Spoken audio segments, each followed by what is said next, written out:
So it turns out I camped right near Thurmond Historic District, which is like a ghost town, railroad town type place. That's just like 2 minutes down the street, so I'm gonna check that out first. It's like 9 in the morning. I got an earlier start this morning, woke up at like 7. Had some oatmeal and packed up and hung out. Talked with a lady that was camping near me on the beach, and she had her dog with her. And she was heading to South Carolina and stopping in New River Gorge, and she was really nice. Oh, there's some turkey.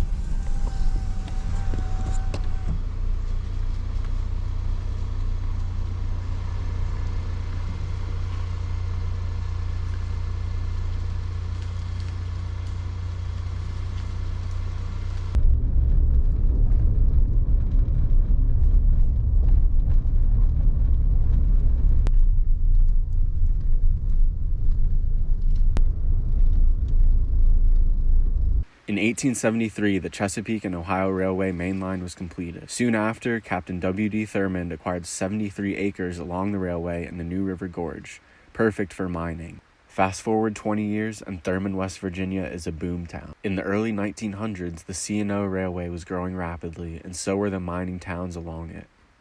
Thurmond soon became the largest revenue town on the C&O Railway, producing more freight tonnage than Cincinnati and Richmond combined.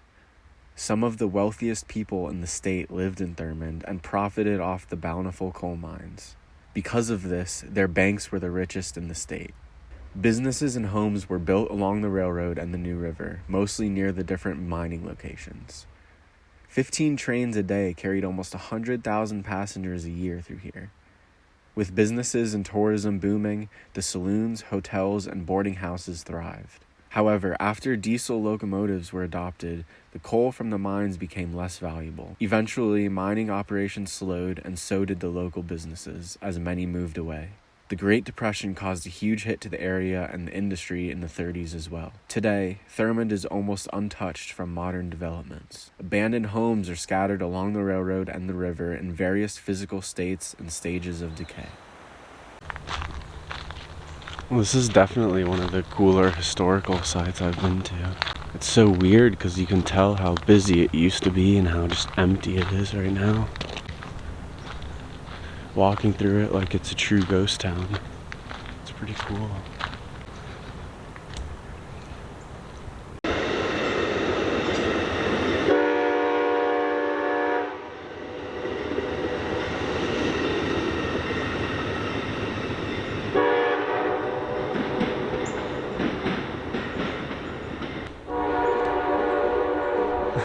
Little reminder of how modern it's become.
It's called the Fatty Lipscomb House.